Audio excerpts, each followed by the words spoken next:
tarde. Sentimento de adoração. Há lágrimas que são de alegria. Fiquem alegres, porque aqui está o Espírito do Senhor. E aqui milhares de anjos estão aqui. Não duvidem disso. Por isso que a gente tem que ter muito respeito por tudo que é feito para o Senhor. Tem que ter muita consagração, muito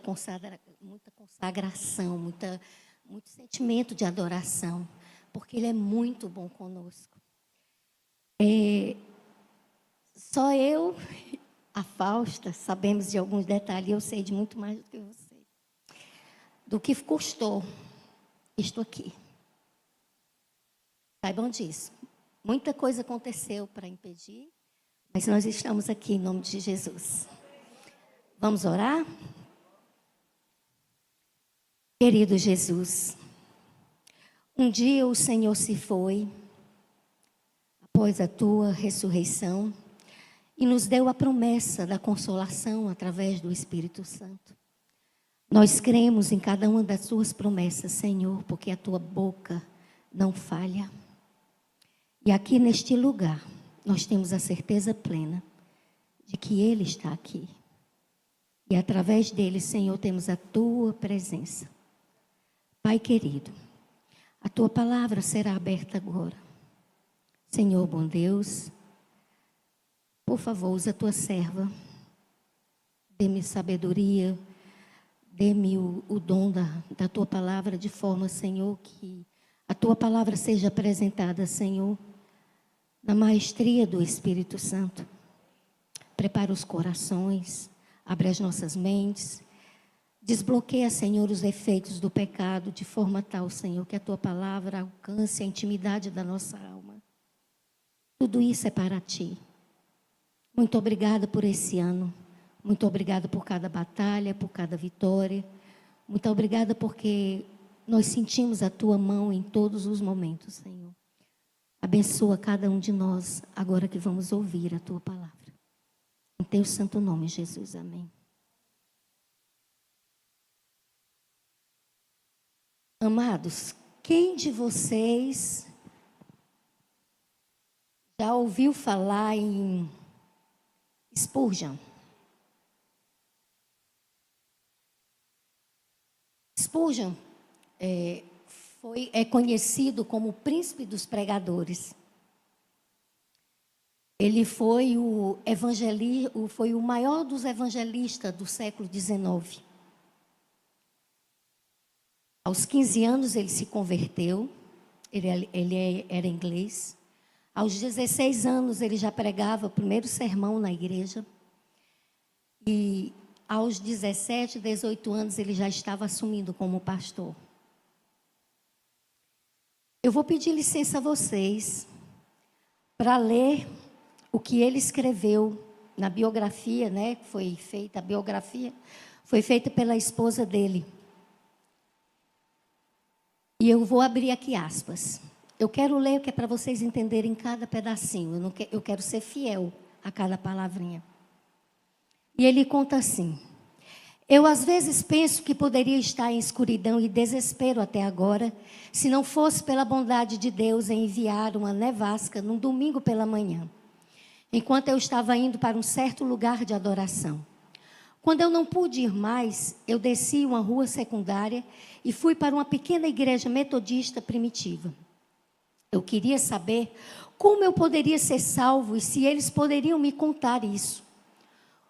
O pastor não veio pela manhã. Havia muita neve. Por fim, um homem de aparência muito magra, um sapateiro, alfaiate ou algo do gênero, subiu ao púlpito para pregar. Esse homem era realmente ignorante. Ele leu Isaías 45, 22. Olhai para mim e sereis salvos, vós todos os termos da terra. Ele nem mesmo pronunciava as palavras corretamente, mas isso não importava. Havia, pensava eu, um vislumbre de esperança para mim naquele texto. O pregador, portanto, começou: meus queridos amigos, esse é um texto muito simples de fato. Ele disse: olhai. Agora, olhar não leva uma dose de dor. Não é levante seu pé ou seu dedo. É só olhai. Bom, um homem não precisa ir para a faculdade para aprender a olhar. Você pode ser o maior tolo e ainda assim você pode olhar. Um homem não precisa valer 1000 anos para ser capaz de olhar. Qualquer um pode olhar. Mesmo uma criança pode.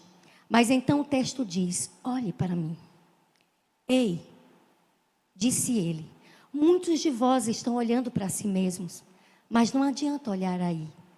Você nunca vai encontrar nenhum conforto em si mesmo. Alguns olham para Deus, o Pai. Não olhem para Ele a partir de agora. Jesus Cristo disse: olhai para mim.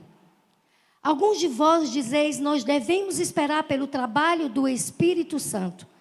Você não tem nada com isso agora. Olhe para Cristo. O texto diz: olhe para mim. Esse mim é Cristo. A ênfase que o pregador estava dando era essa. Então o bom homem seguiu o texto dessa maneira: olhe para mim, eu estou suando grandes gotas de sangue. Olhe para mim, estou pendurado na cruz. Olhe para mim, estou morto e sepultado. Olhe para mim, eu ressuscitei. Olhe para mim, eu ascendi ao céu. Olhe para mim, estou sentado à direita do Pai. Ó, pobre pecador, olhe para mim. Olhe para mim.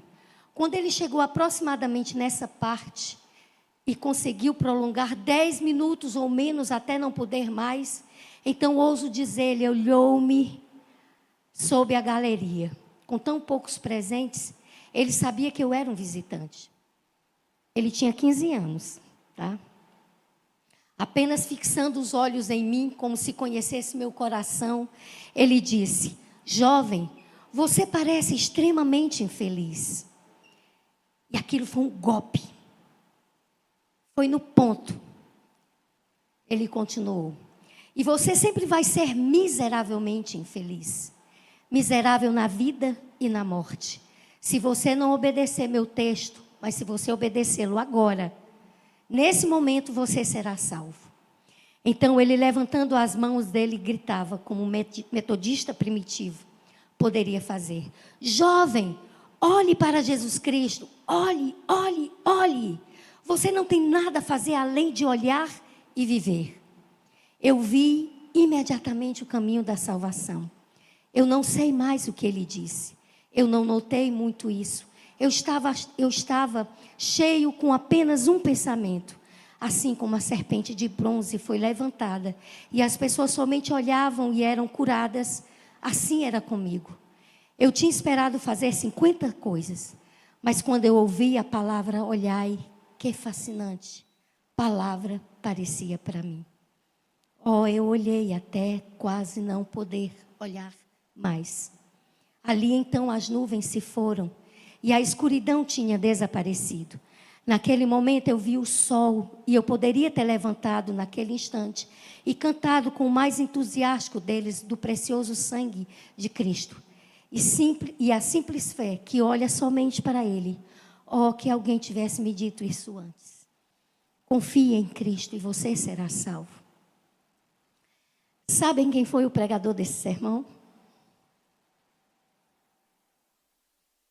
John Niglen. Sabe quem ele era na igreja? Um diácono. Sabe quem ele acabou de mostrar o caminho da salvação para quem foi? Para Spurgeon. Esse homem, ele levou aos pés de Cristo, com o Evangelho, milhares de vidas. Até hoje, a história de vida desse homem tem sido um exemplo, uma inspiração para muitos. Tem uma frase dele que eu gosto muito, que ele diz: um miserável. O Evangelho é um miserável, mostrando para outro miserável o pão, onde encontrar o pão. Amados, na nossa programação estava previsto eu começasse esse sermão às 19, 15 e 20. São 15h41. Eu vou ter que ajustar aqui a mensagem. Porque as coisas do Senhor têm que ser organizadas. Isso há adoração. Nós vamos meditar nessa tarde na parábola do bom samaritano. Porque o que é que faltava para Spurgeon era saber como está salvo. E essa biografia dele me levou para essa parábola. Abram as suas Bíblias, nós já fizemos a oração. Abram as suas Bíblias em Lucas 10. A gente vai começar, apesar da parábola só começar, mais adiante a gente vai começar a partir do verso 25. Porque a perícope, né, a porção dessa mensagem remete a um diálogo que Jesus teve com um doutor da lei. O doutor da lei era um intérprete da lei. Era aquele que, em Israel, pegava as leis e interpretava as leis. E o verso 25 diz assim: E eis que certo homem, intérprete da lei, se levantou com o intuito de pôr Jesus à prova e disse-lhe: Olha a motivação dele. Ele não veio perguntar a Jesus porque estava interessado na resposta, mas ele veio para provar Jesus. Ele só esqueceu que ele estava diante de alguém que conhece os propósitos do coração. E disse: Mestre, que farei para herdar a vida eterna? Então Jesus lhe perguntou: que está escrito na lei? Como interpretas? A isto ele respondeu: Amarás o Senhor teu Deus de todo o teu coração, de toda a tua alma, de todas as tuas forças e de todo o teu entendimento. Amarás o teu próximo como a ti mesmo. Então Jesus lhe disse: respondeste corretamente, faze isto e viverás. Ele, porém, querendo justificar-se, quer dizer, continuou na sua motivação pessoal. Perguntou a Jesus: quem é o meu próximo? Nessa pergunta está embutido: quem é o meu próximo para que eu ajude? Quer dizer, para que eu faça algo, né? Para quê? Para conseguir a salvação. Jesus prosseguiu dizendo: certo homem descia de Jerusalém para Jericó e veio a cair em mãos de salteadores, os quais, depois de tudo lhe roubarem e lhe causarem muitos ferimentos, retiraram-se, deixando-o semi-morto.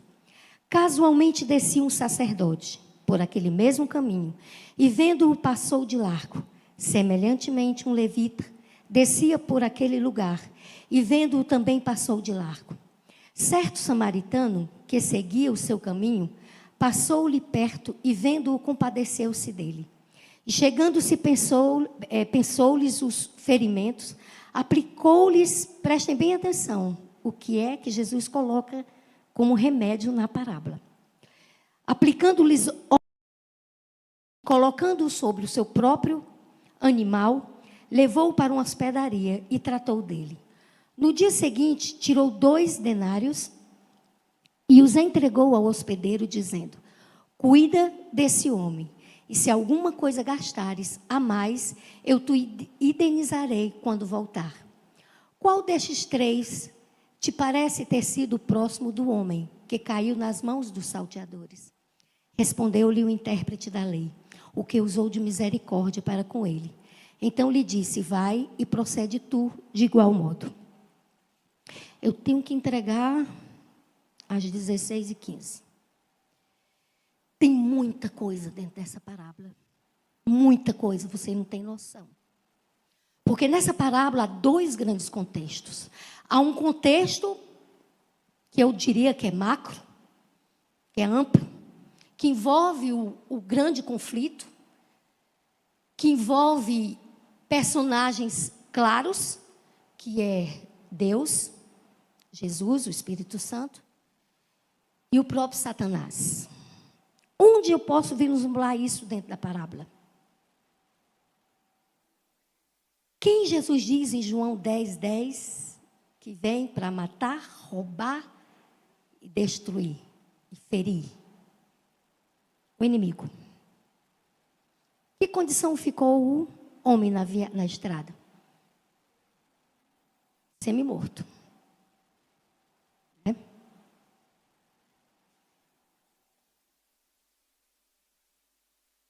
Quem vocês acham que está representado como o samaritano? Quem vocês acham que está representado como o sacerdote? Como o levita? Aí a gente sai do... Porque se a gente pensa no plano macro, a gente encontra a verdade de que toda a Escritura, ela trabalha com um foco só. A queda do homem e o resgate do ser humano. E aí envolve a salvação em Cristo Jesus. Abram as Bíblias de vocês em Isaías, no capítulo 1. Primeiro Miqueias, por favor. Primeiro Miqueias 1 e depois Isaías 1. Olha o que aqui Miqueias. Miqueias foi o profeta de Deus que Deus usou para alertar Judá da invasão que viria por parte de Nabucodonosor e que levaria o povo escravo. Olhe como o profeta descreve o estado que estava a nação. Aqui no verso 8, porque eu vou ter que pular, no verso 8, no verso 9 diz assim: porque as suas feridas são incuráveis.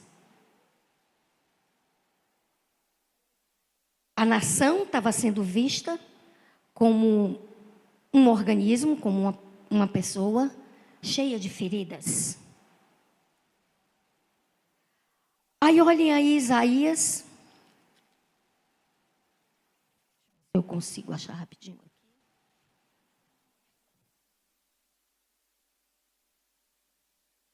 Isaías capítulo 1. No verso, acho que 6 e 7. Deixa eu ver.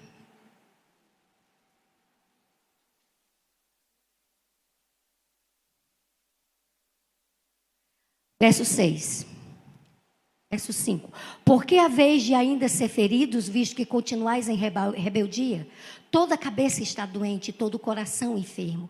Desde a planta do pé até a cabeça, não há nele coisa sã, senão feridas, contusões e chagas inflamadas, umas e outras não espremidas, nem atadas, nem amolecidas com óleo. Lembram do remédio que Jesus disse que o samaritano havia colocado?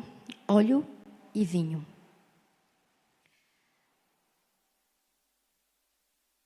Eu quero colocar na mente de vocês que a palavra de Deus está dizendo que nós, na nossa condição de caídos espiritualmente, nós estamos com feridas da cabeça aos pés. Todos estamos.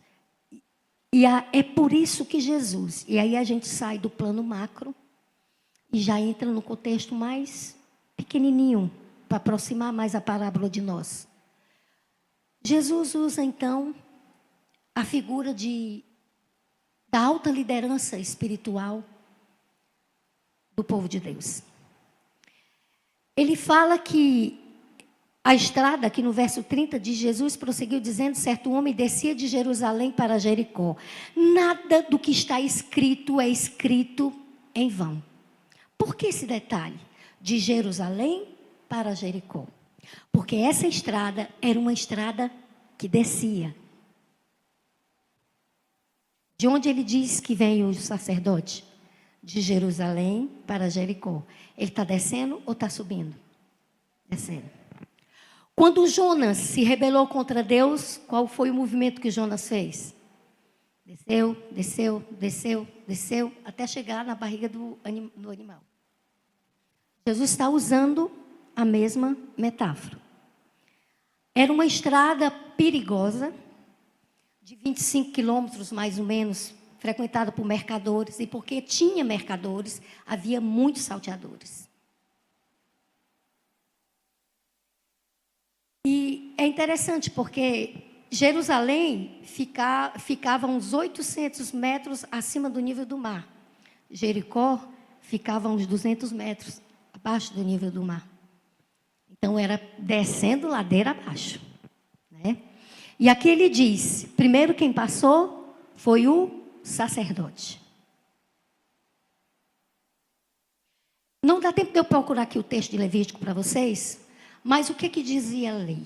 Que o sacerdote tinha que passar por um processo de purificação, que era muito demorado o processo, antes dele fazer o ofício, né, dentro do templo. E que ele não podia ter contato com um cadáver, né? E aquele homem da história era potencialmente um cadáver. Mas Jesus disse que aquele sacerdote nem se aproximou. Do jeito que estava, continuou. Aí vem um questionamento, né? Quando duas leis, na palavra de Deus, quando duas leis se confrontam, meus irmãos, nunca se esqueçam disso. O que tem que prevalecer é a misericórdia. Lembram da história de Ruth e de Noemi? Ruth jamais poderia ter feito parte ou ter entrado no templo, porque ela era uma moabita. E por que ela foi aceita? Porque nela foi visto muito amor para com a sogra. E os líderes viram isso em Ruth. Então, o que pesou diante da lei que tinha que o moabita não poderia fazer parte, foi o fato deles optarem pela misericórdia. Então, sempre que vocês estiverem diante de uma situação onde vocês tenham que decidir, optem sempre pela misericórdia. Que aí vocês não vão errar nunca. Nunca. Porque a letra, ela mata. E ele não fez isso. O sacerdote não fez isso. Ele simplesmente seguiu em frente.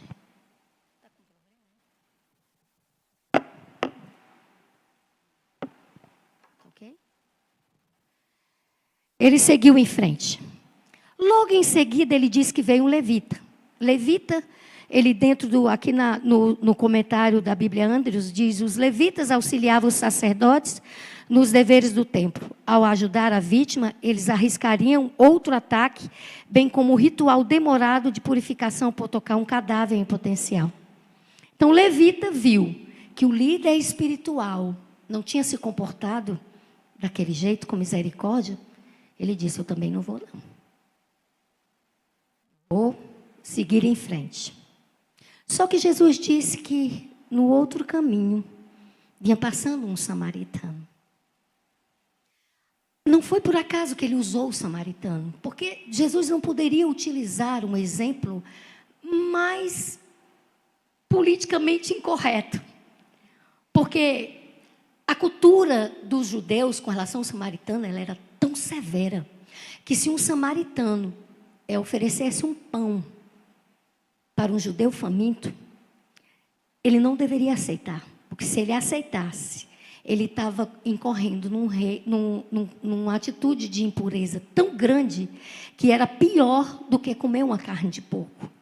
E para o judeu, comer uma carne de porco é uma desonra imensa a Deus. Vocês entendem aí a comparação? Jesus vai utilizar exatamente um samaritano. E é esse homem, odiado, rejeitado pelos judeus, que se aproxima.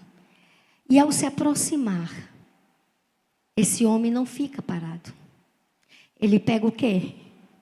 Ele pega o óleo, ele pega o vinho e ele limpa as feridas. E ele não para aí. Ele pega aquele homem, ele deve ter tirado a roupa dele, ele deve ter vestido o homem. E colocou, a Bíblia diz que ele colocou sobre o seu animal. E ele não parou aí. Ele levou até uma estalagem. E não parou aí. Quando chegou na estalagem, ele ainda deu dinheiro. E ele disse: quando eu voltar da minha viagem, eu vou passar aqui. E quando eu passar, eu vou pagar o que foi preciso mais para as despesas para ele. Ele não deixou o homem abandonado na estrada, apesar de ter feito todo o atendimento. Ele queria a cura perfeita daquele homem. Vocês estão conseguindo pegar quem era o samaritano. Aí vamos lá. Qual foi a pergunta do homem? O que é que eu preciso fazer para ser salvo? Aquele homem da lei, era um intérprete da lei, um doutor da lei.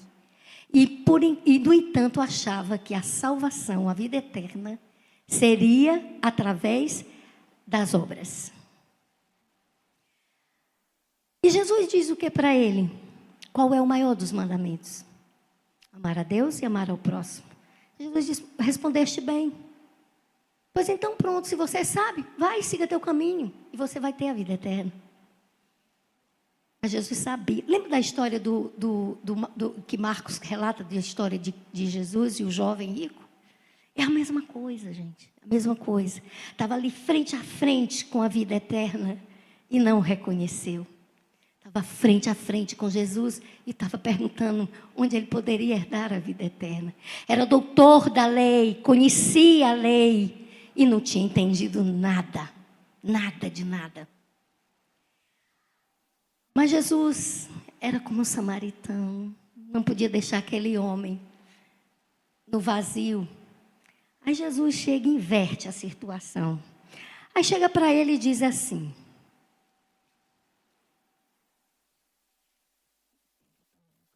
Chega para ele e diz assim.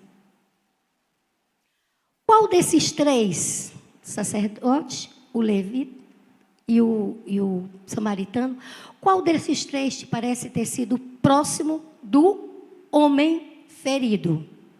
Prestem bem atenção na pergunta de Jesus. Qual desses três foi o próximo do homem ferido? Aí ele respondeu. O que usou de misericórdia para com ele? Ele nem disse o samaritano. Para um judeu reconhecer que teria sido um samaritano, até ali doeu na alma dele. Aí ele disse, o que ajudou, o que usou de misericórdia. Aí Jesus disse, vai e procede tu de igual modo. Quem era o ferido na história?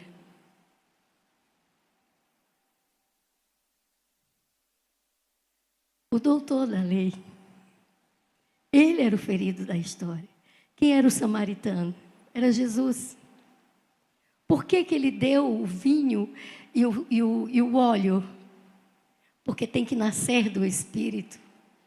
O óleo é sempre símbolo do Espírito Santo. Ninguém nasce de novo sem o Espírito Santo. Sem o agir do Espírito Santo. E o vinho é um emblema de quê? Vocês são diáconos e diaconisas. Ninguém é salvo sem o sangue de Jesus. Aqui está a resposta. Como é que ele consegue a vida eterna? Nós somos o ferido da história também. Nós somos o ferido. E a gente precisa quebrar o nosso orgulho de se perceber como tal. Quase morto, porque é assim que Satanás fez com a humanidade. Deixou a gente quase que destruído. Não fosse Jesus, não fosse a história da cruz, não fosse a entrega de Jesus, nós nem estávamos aqui. A humanidade não teria passado de Adão e Eva. Eles creram, pela fé até o sacrifício de Jesus, aquelas pessoas morreram acreditando que estavam salvas pela fé. Quando Jesus morreu, deu direito a todos eles, até o Enoque, o Elias, o Moisés, porque se Jesus não tivesse se entregue, eles teriam que descer do céu.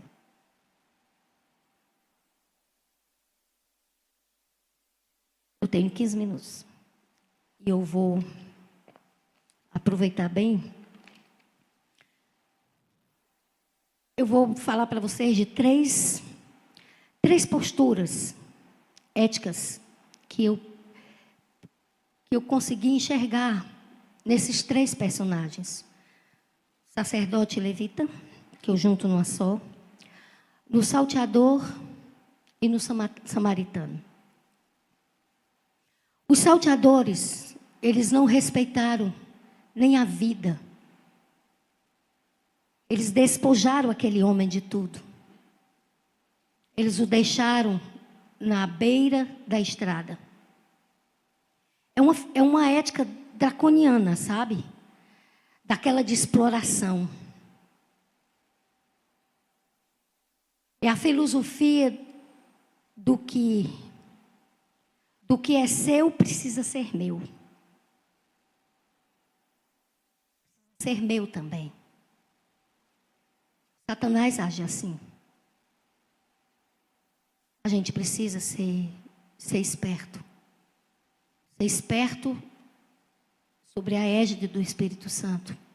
De perceber que nesses últimos dias que antecedem a volta de Jesus, Ele está feroz. Muito feroz. E Ele age como age esse salteador da parábola de Jesus. Até sugar o nosso último sangue. Nos derrubar. Nos deixar sem fôlego. E Ele vai usar pessoas inimagináveis para a gente desistir. Então, meus irmãos, não desistam. Aconteça o que acontecer na vida de vocês, não desistam. Não deixe que pessoas, que seres humanos usados por Satanás, definam se vocês vão estar na nova terra ou não. Não permitam. O mais difícil Jesus fez, morrer na cruz.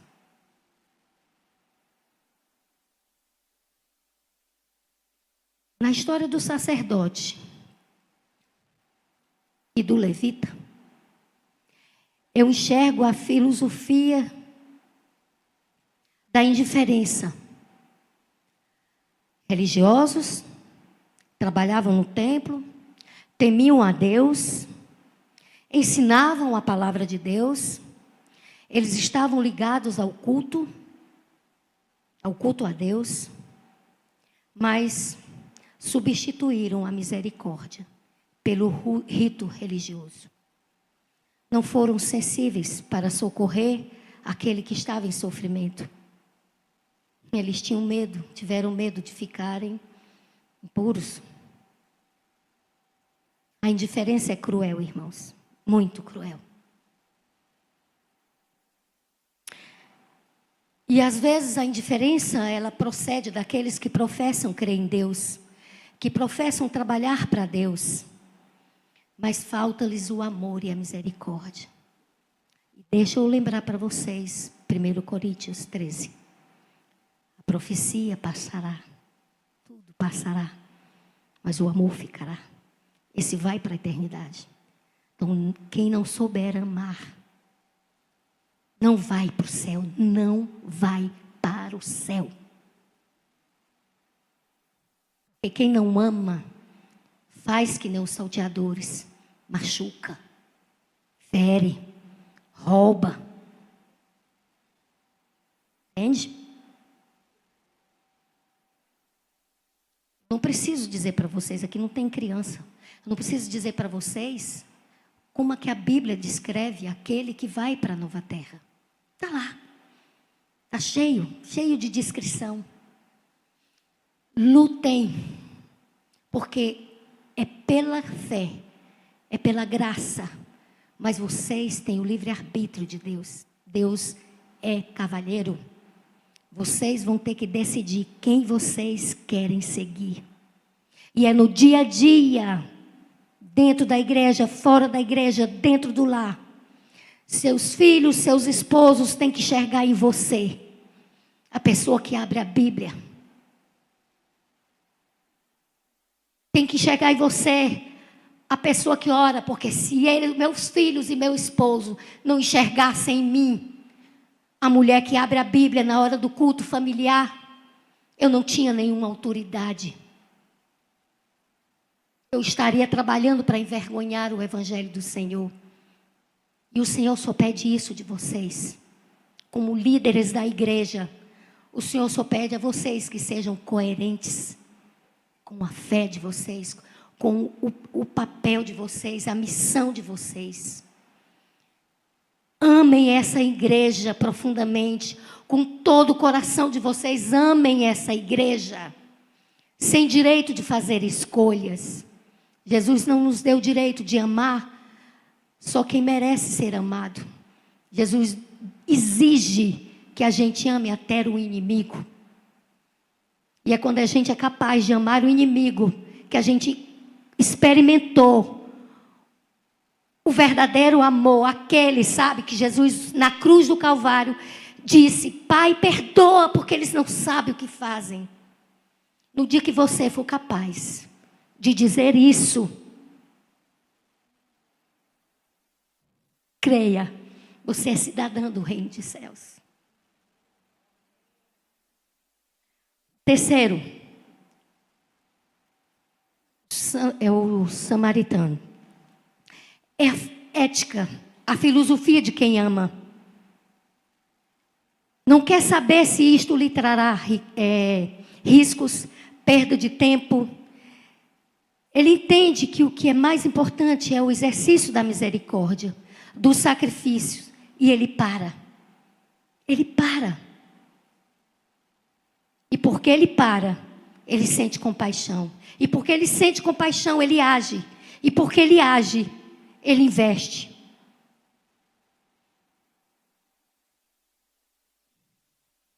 Abra sua Bíblia em Miqueias 6:8. E vocês vão ler o que é que está escrito. Miqueias 6:8. A igreja vai ler. Como cristãos, queridos, nós não podemos ter a consciência anestesiada e o coração calcificado. Porque é lá que o Espírito Santo age para nós. É lá que ele nos chama. Então, se a gente endurecer, a gente não vai ouvir a voz dele. Nós cantamos nesse instante: vivifica a tua igreja. Esse hino tem que ser cantado todo dia por nós. O Espírito Santo jamais vai ser colocado sobre uma mente que é dividida. Ora quer Satanás como líder, ora quer Jesus. A gente não serve dois senhores ao mesmo tempo. Esse é um tempo de decisão. Leiam, a igreja, leia aí. Miqueias 6, verso 8.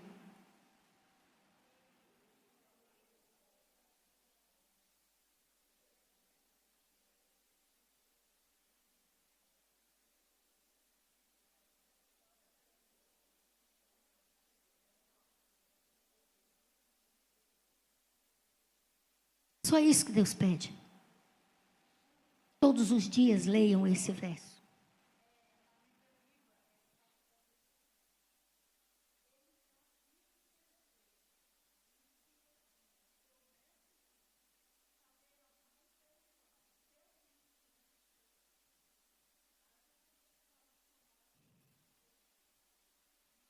Ao chegar em casa, peguem as Bíblias que vocês estiverem, leiam todas as versões. Coloquem essa verdade no coração de vocês. Todos os dias meditem nisso. E sejam homens e mulheres de Deus. Sejam luz, sejam sal. O mundo está precisando disso. E para encerrar, eu quero ler para vocês essa passagem. Caso vocês leiam Colossenses, escrevam aí Colossenses 3, do verso 12 ao verso 17. Leiam também essa passagem, tá certo? Colossenses 3, verso 12 e 17.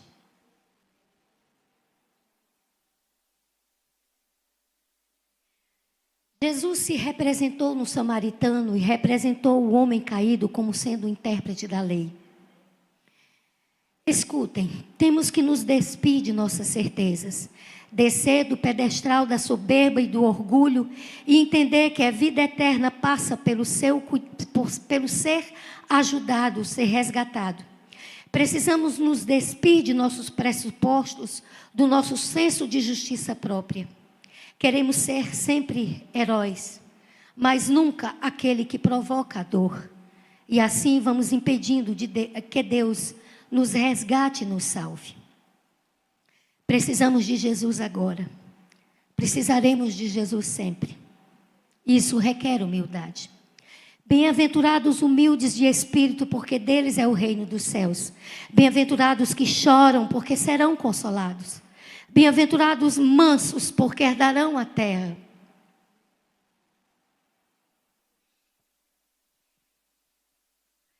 Bem-aventurados que têm fome e sede de justiça, porque serão fartos.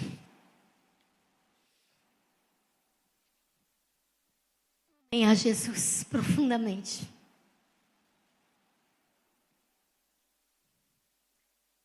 Agora é a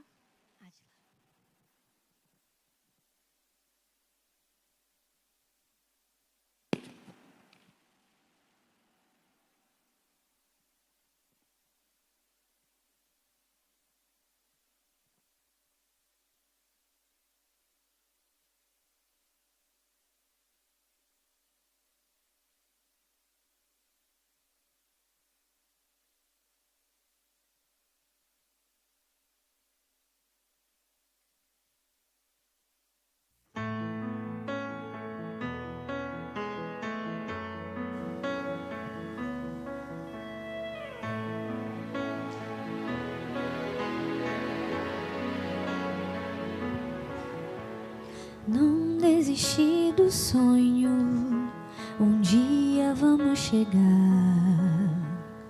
num lugar de paz, nosso lar doce lar. Esquecer as diferenças, deixar que Deus nos una e viver como irmãos. Caminhando juntos, derrubando muros, construindo pontes, passo a passo rumo ao lar. Semear bondade, viver em harmonia, crer na esperança que está mais perto do lar.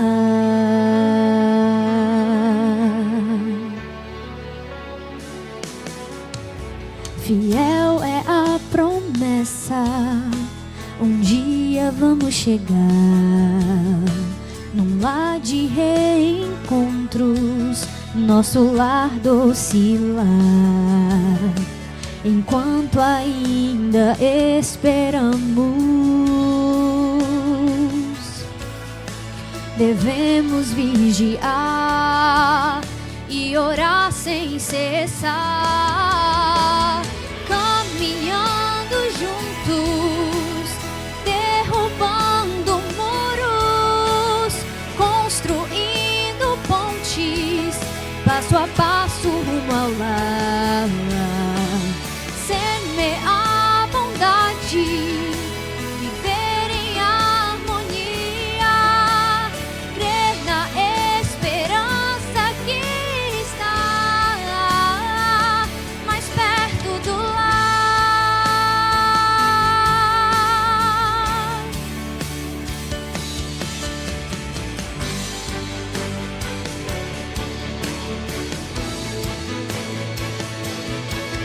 Ao teu lado vou estar até Jesus voltar. Caminhando juntos, derrubando muros, construindo pontes, passo a passo rumo ao lar. Semear bondade, viver em harmonia, crer na esperança de estar caminhando juntos, derrubando muros, construindo pontes, passo a passo rumo ao lar. Semear bondade, viver em harmonia, crer na esperança de estar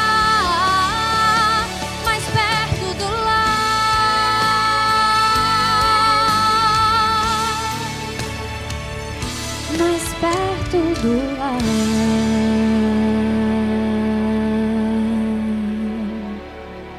Amém. Que nós possamos ser assim, como a verdadeira igreja do Senhor.